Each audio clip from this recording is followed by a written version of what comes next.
नमस्कार।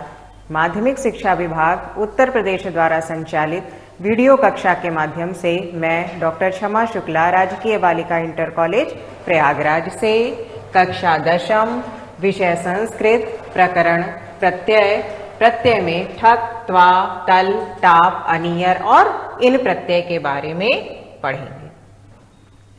आइए अब हम परीक्षा हेतु निर्धारित प्रश्न और अंक भार के बारे में जानते हैं। प्रत्यय से संबंधित जो प्रश्न परीक्षा में पूछे जाते हैं उसमें प्रश्न आता है, निर्दिष्ट किसी एक पद में धातु एवं प्रत्यय बताइए। प्रत्यय दिए रहेंगे, उसमें से आपको धातु और प्रत्यय के बारे में बताना होगा, जो कि 1 और 1 अंक मिलाकर के 2 अंक का यह प्रश्न होता है। 1 अंक का आपको धातु का 1 अंक होता है और प्रत्यय का 1 अंक होता है। आइए अब हम इस प्रकरण के बारे में जानते हैं। इस प्रकरण के माध्यम से हम प्रत्यय व उसके भेद के बारे में जानकारी प्राप्त करेंगे। प्रत्यय प्रयोग के बारे में जानकारी प्राप्त करेंगे कि हम इन प्रत्ययों का उपयोग कैसे करते हैं, इसका प्रयोग हम किस प्रकार से करते हैं। तो सबसे पहले हम प्रत्यय के बारे में जानेंगे। प्रत्यय कहते किसको हैं? प्रत्यय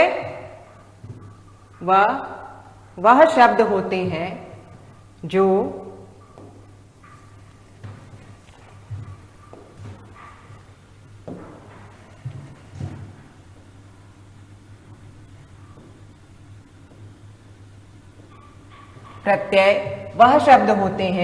जो किसी शब्द के अंत में लगकर नए शब्द का निर्माण करते हैं। अर्थात जैसे गम है तो गम धातु हो गई, उसमें अगर इत्ता प्रत्यय लगता है तो गतः बन गया। क्री धातु है तो क्री धातु में इत्वा प्रत्यय लग करके इत्वा बन गया।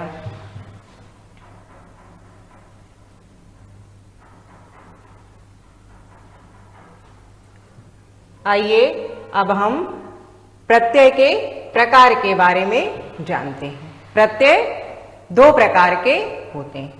पहला कृत प्रत्यय है और दूसरा तद्धित प्रत्यय। कृत प्रत्यय, तो कृत प्रत्यय धातुओं में जोड़े जाते हैं जैसे हैं, और इनसे बनने वाले पदों को हम कृदंत कहते हैं। जैसे गम धातु है, लिख धातु है, ये सब जो धातुएं होती हैं, पा धातु है, ये सब धातुएं होती हैं, उनमें हम प्रत्यय को जोड़ करके नए नए शब्दों का निर्माण करते हैं। कृत प्रत्यय के योग से बनने वाले शब्दों को 3 कोटियों में विभाजित किया जाता है: अव्यय, विशेषण और संज्ञा।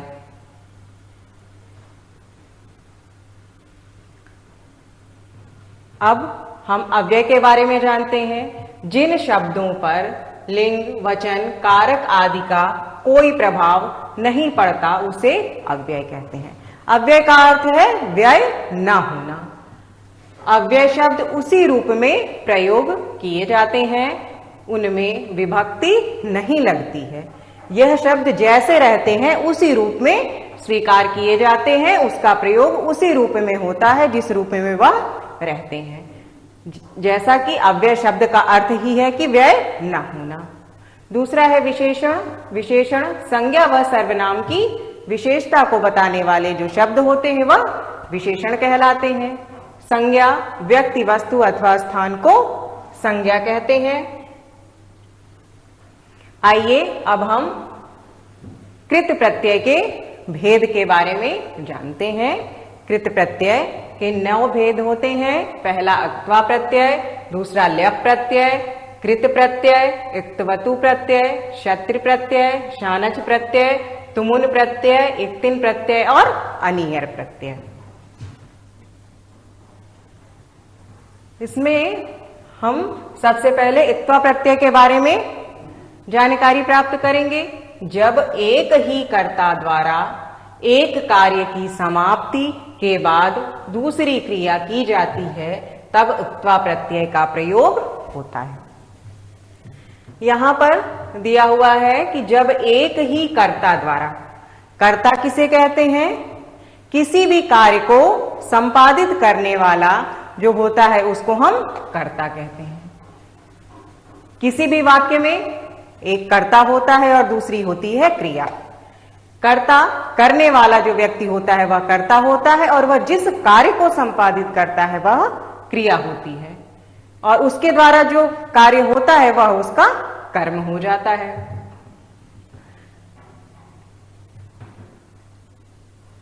अक्त्वा प्रत्यय का प्रयोग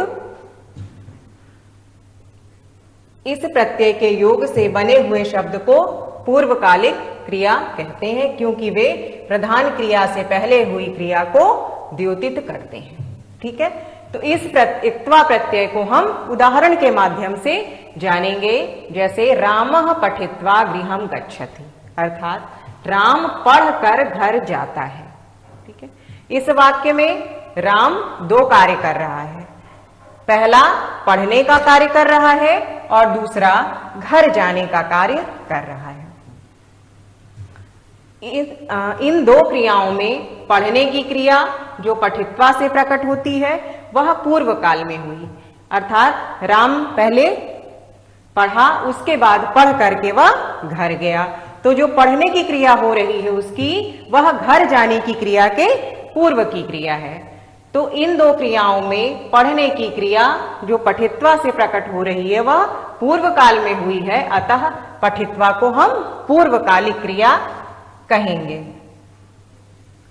अक्त्वा प्रत्यय धातुओं के बाद लगता है।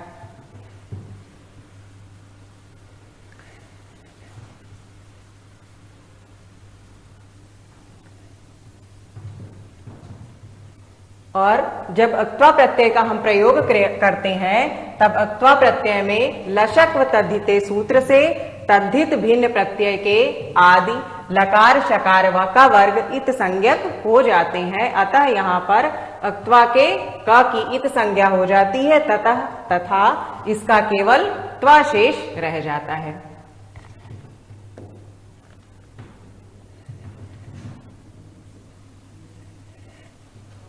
कुछ धातुओं में केवल त्वा तथा कुछ में केवल इत्वा लगता है। अब इसको हम उदाहरण के माध्यम से समझेंगे। जैसे है कृत्वा, कृत्वा शब्द बना है। कृत्वा शब्द क्री और अक्त्वा से मिलकर बना है। क्री धातु है, अक्त्वा प्रत्यय है, और क्री धातु में अक्त्वा प्रत्यय जोड़ करके कृत्वा शब्द बना है, जिसका अर्थ होता है करके, अर्थात पूर्व में यह क्रिया हो चुकी, अर्थात करके।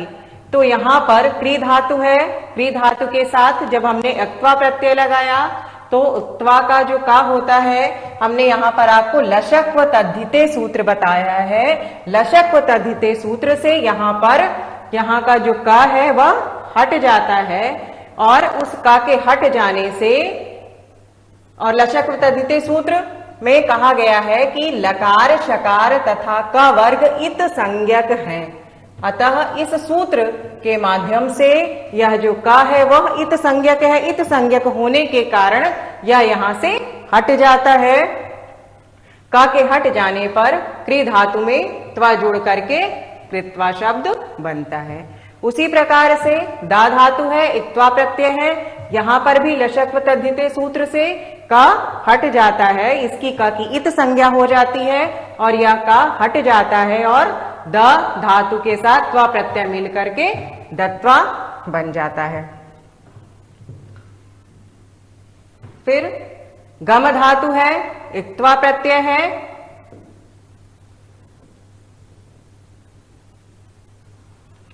गम धातु के साथ इक्त्वा प्रत्यय मिलकर के इक्त्वा का लशक व तद्धिते सूत्र से यहां पर का हट गया और गम धातु के साथ त्वा मिलकर के गत्वा शब्द बन गया।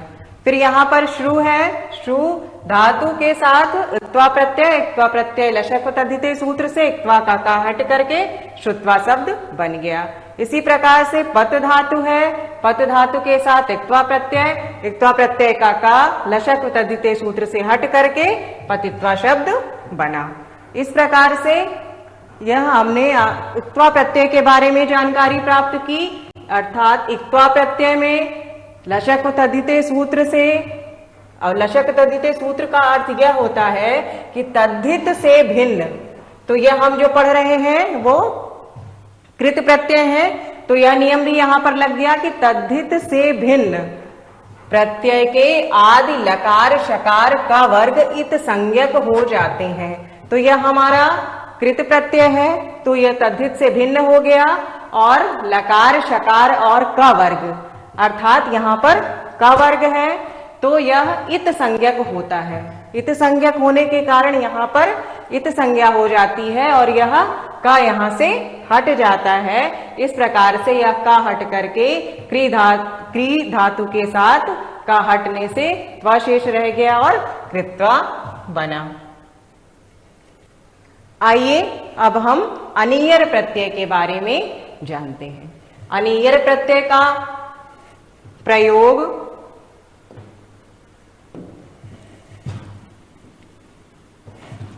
चाहिए के अर्थ में किया जाता है। हलंत्यम सूत्र से र की इत संज्ञा हो जाती है और र का लोप हो जाता है, अनियर का अनीय शेष रह जाता है। इसका प्रयोग सकर्मक धातु से कर्मवाच्य में तथा अकर्मक धातु से भाववाच्य में होता है। कर्मवाच्य के कर्ता में तृतीया विभक्ति तथा कर्म में प्रथमा विभक्ति होती है। क्रिया का लिंग एवं वचन कर्म के अनुसार होता है। भाववाच्य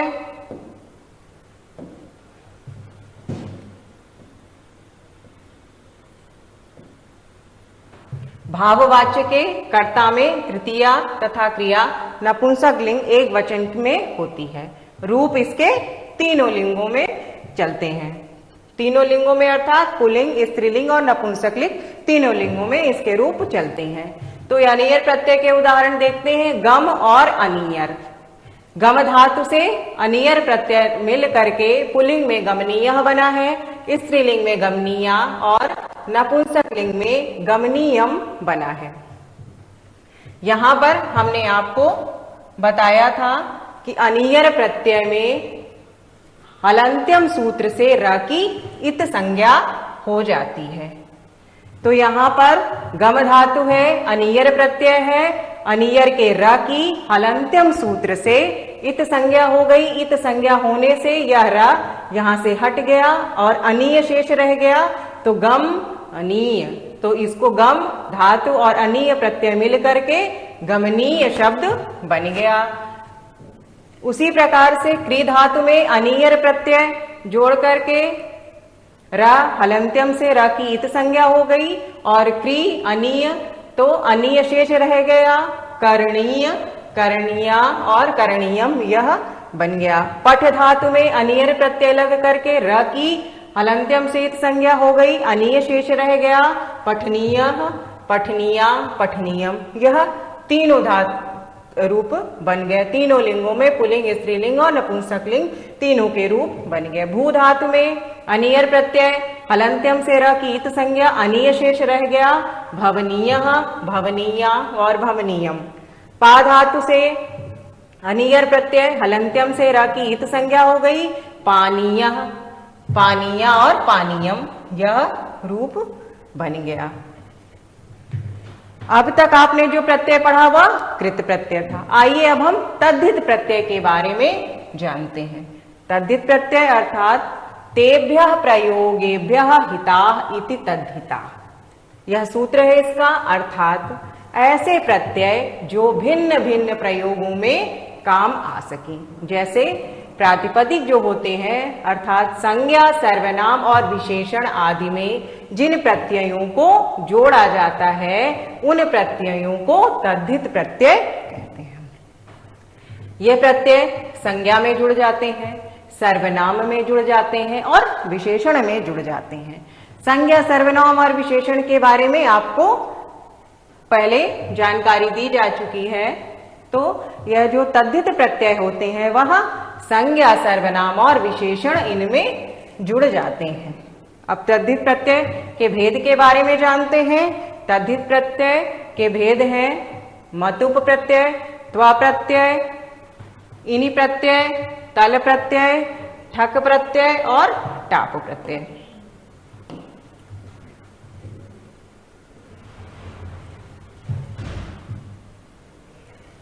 आइए हम सबसे पहले इनी प्रत्यय के बारे में जानते हैं। आकारांत शब्दों के पश्चात इनी अर्थात इन, वान, वाला आदि के अर्थों में इनी प्रत्यय प्रयुक्त होता है। इनी को इन आदेश हो जाता है। यह इसका सूत्र है। जैसे इसका उदाहरण देख लीजिए, धन इनी, यहां पर इनी प्रत्यय लगा है। परिभाषा में बताया गया है कि इनी प्रत्यय जहां पर लगता है वहां पर इनी को इन आदेश हो जाता है। यहां पर धन के साथ इनी को जोड़ देने पर इनी के स्थान पर इन आदेश होकर के धनिन बन गया है। बल के साथ इनी को जोड़ने पर बलिन बना, इनी का इन आदेश हो गया।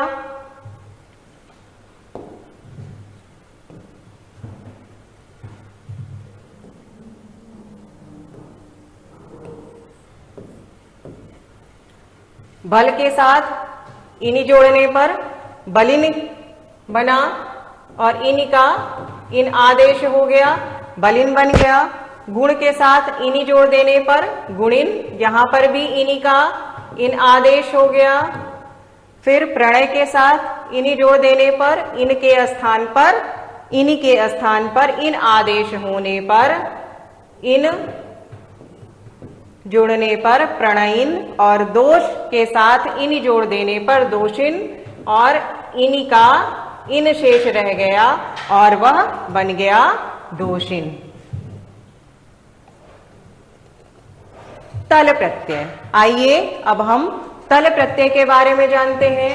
किसी शब्द को भाववाचक संज्ञा बनाने के लिए उस शब्द में त्वा अथवा तल को जोड़ देते हैं।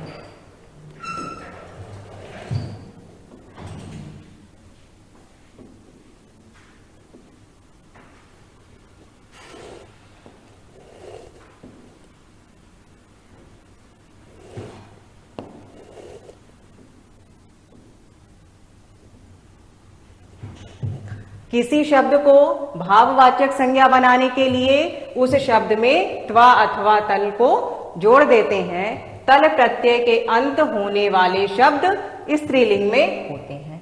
तल का ल इत संज्ञक है। हलंत्यम सूत्र से अंतिम अल होने के कारण इसकी इत संज्ञा हो जाती है, और इत संज्ञा होने के पश्चात इसको हम उदाहरण से समझते हैं। जैसे कुशल शब्द है, कुशल के साथ तल प्रत्यय लगा है। कुशल के साथ तल प्रत्यय लगने पर तल का ल हलंत्यम सूत्र से इस तल के जो ल है इसकी हलंत्यम सूत्र से इत संज्ञा हो गई, क्योंकि यह अंतिम है, अंतिम वर्ण है। अंतिम वर्ण होने से हलंत्यम सूत्र से ल की इत संज्ञा हो गई। इत संज्ञा होने के पश्चात फिर अजाद्यतस टाप सूत्र है, उससे अजाद्यतस टाप सूत्र का अर्थ है कि अज, आदि और अकारांत शब्दों का जब स्त्रीत्व कहना हो तब टाप प्रत्यय होता है। तो यहां पर यह स्त्रीलिंग में बन रहा है, तो इसलिए यहां पर टाप प्रत्यय हो गया, और उस टाप प्रत्यय की चुटु से ट की और हलंत्यम से प की इत संज्ञा हो गई और अशेष बन गया। अशेष बन जाने के कारण कुशल और ता, तो ये मिला करके कुशलता शब्द बना है। उसी प्रकार से गुरु और तल, तल का ल हलंत्यम से ल की इत संज्ञा हो गई। अजाद्यता टाप सूत्र से टाप आया, टाप का ट की चुटू से और हलंत्यम से प की इत संज्ञा होकर के आशेष रह गया, और आशेष वह रह गया तो गुरु में आ मिल करके ता में आ जुड़ गया और वह गुरुता शब्द बन गया। उसी प्रकार से देवता शब्द है, उसमें तल के ला की हलंत्यम से इत संज्ञा, फिर जो अजाद्यतस टाप सूत्र है उससे टाप प्रत्यय आया, टाप के ट की चुटु से और हलंत्यम से प की इत संज्ञा होकर के आशेष बच गया, और वह आ जो बच गया वह ता में आ जुड़ करके बन गया देवता। उसी तरह से सुंदर है शब्द है, सुंदर के शब्द के साथ तल प्रत्यय में ल की हलंत्यम से इत संज्ञा हो गई,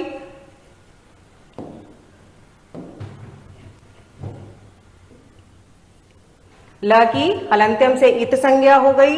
इत संज्ञा होने के पश्चात क्योंकि ये स्त्रीलिंग के शब्द हैं, इसलिए अजाद्यतर टाप सूत्र से यहाँ पर टाप प्रत्यय आया है। उस टाप प्रत्यय के ट की चुटु से और प की हलंत्यम से इत संज्ञा हो करके आशेष बचता है। उस आ को यहाँ पर ता में जोड़ दिया जाता है और सुंदरता शब्द बन जाता है। उसी प्रकार से मनुष्य है, मनुष्य के साथ तल प्रत्यय है, तल की यहाँ पर भी हलंत्यम से इत संज्ञा हो गई, और यह स्त्रीलिंग में बनने के कारण अजाद्यतस टाप सूत्र से टाप प्रत्यय आया है। उस टाप प्रत्यय के ट की चुटु से और हलंत्यम से प की इत संज्ञा हो गई, आशेष रह गया, और उस आ को यहाँ पर ता में जोड़ देने पर मनुष्यता शब्द बन गया।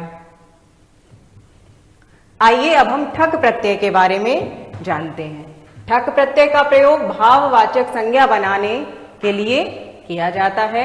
शब्द के साथ जुड़ने पर ठस से कह सूत्र से ठक का इक हो जाता है, शब्द के प्रथम स्वर में वृद्धि हो जाती है। अब यहाँ पर अ का आ हो जाता है, ई का ए हो जाता है, ऊ का औ हो जाता है। इसका शब्द है, जैसे यहाँ पर धर्म शब्द है, ठक प्रत्यय आया है, ठस्से का सूत्र से ठक का इक हो करके, और आदि जो इसका धा है, धा कर आ में वृद्धि हो करके यह धार्मिक बन गया है।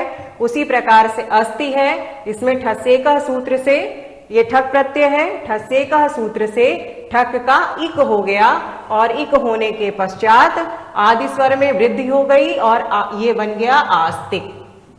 उसी प्रकार से अश्व शब्द है, ठक प्रत्यय के साथ ठस्से का सूत्र से ठक के स्थान पर इक हो गया, और आदि जो स्वर है आ उसमें वृद्धि होकर के आश्विक शब्द बन गया। साहित्य है, ठक प्रत्यय ठस्से का सूत्र से इक शेष रह गया, और आदि शब्द जो सा है वो बन गया साहित्यिक। लोक ठक, तो लोक शब्द है, यहाँ पर भी पूर्व में बताए गए ठस्से का सूत्र से इक शेष रह गया, और ये बन गया लौकिक। यहाँ पर ओ है और यह बन गया ओ का औ हो गया, वृद्धि हो गई और वह लौकिक शब्द बन गया। उसी प्रकार से दिन है, दिन और इसके साथ ठक प्रत्यय लगा है, यहाँ पर भी ठस्से का सूत्र से ठक प्रत्यय के स्थान पर इक आदेश हो जाता है, और पूर्व में ये ई जो लगा है इसकी वृद्धि हो करके ई के स्थान पर अ आदेश हो करके ये बन गया है दैनिक। आइए अब हम टाप प्रत्यय के बारे में जानते हैं। टाप प्रत्यय के ट और पा का लोप हो करके केवल आशेष रह जाता है। वह आ अकारांत पुल्लिंग शब्दों में जोड़ा जाता है। अब आइए इसको हम उदाहरण से समझते हैं, और यहाँ पर चुटु सूत्र से ट की तथा हलंत्यम सूत्र से प की इत संज्ञा हो जाती है, यह स्त्री प्रत्यय है। टाप प्रत्यय स्त्री प्रत्यय है। चटक शब्द से टाप प्रत्यय जोड़ने पर बन गया है चटका। तो यहाँ पर टाप के ट की चुटु सूत्र होता है। चुटु सूत्र जो पाणिनि के अष्टाध्यायी में यह सारे सूत्र दिए हुए हैं, तो ट की चुटु से ट की और हलंत्यम से प की इत संज्ञा हो गई। इत संज्ञा होने से वह उसका लोप हो करके अशेष रह गया, अशेष रह गया, फिर चटक शब्द में आ जुड़ के चटका शब्द बन गया। उसी प्रकार से अज शब्द है, उसमें भी टाप प्रत्यय चुटु से ट की हलंत्यम से प की इत संज्ञा हो करके अशेष रह गया, और अज के साथ आ मिल करके अजा शब्द बन गया। प्रथम शब्द है, इसमें टाप प्रत्यय है। टाप प्रत्यय के ट की चुटु से हलंत्यम की प की हलंत्यम से इत संज्ञा होकर के आशेष रह गया और प्रथमा शब्द बन गया। सुत शब्द है, सुत में टाप प्रत्यय लगा है, यहां पर भी टाप प्रत्यय के ट की चुटु सूत्र से और प की हलंत्यम से इत संज्ञा होकर के अशेष रह गया और यह सुता शब्द बन गया। शूद्र शब्द है, इसमें टाप प्रत्यय है, तो टाप प्रत्यय के में ट की चुटु से प की हलंत्यम से इत संज्ञा होकर के अशेष रह गया है और शूद्र में आ जुड़ करके शूद्रा बन गया है। यह जो टाप प्रत्यय है आपका यह स्त्री प्रत्यय है। आइए अब हम अभ्यास प्रश्न के बारे में जानते हैं। पहला प्रश्न है, प्रत्यय किसे कहते हैं? तो प्रत्यय किसे कहते हैं इसके बारे में इस पाठ के माध्यम से भी हमने आपको बताया है, तो इसको आप अपनी उत्तर पुस्तिका में लिखेंगे। प्रत्यय किसे कहते हैं, प्रत्यय कितने प्रकार के होते हैं। और एक प्रश्न है आपका, निम्न में से किसी एक पद में धातु एवं प्रत्यय बताइए। ये आपके पद लिखे हुए हैं, इसमें आपको बताना है कि इसमें कौन सी धातु लगी है और कौन सा प्रत्यय लगा है। और वह जो धातु और प्रत्यय है इसकी व्याख्या आप इस प्रकार से करेंगे कि इसमें कौन सी धातु लगी हुई है। जैसे आपका ये पठित्वा है, गंतुम है, लेखनियम है, इसमें आपको धातु बतानी है, प्रत्यय बताना है और वह जो प्रत्यय लगा हुआ है वह किस नियम से लगा हुआ है इसको भी आप बताएंगे। तो इस प्रकार से यह पाठ यहीं पर समाप्त होता है। धन्यवाद।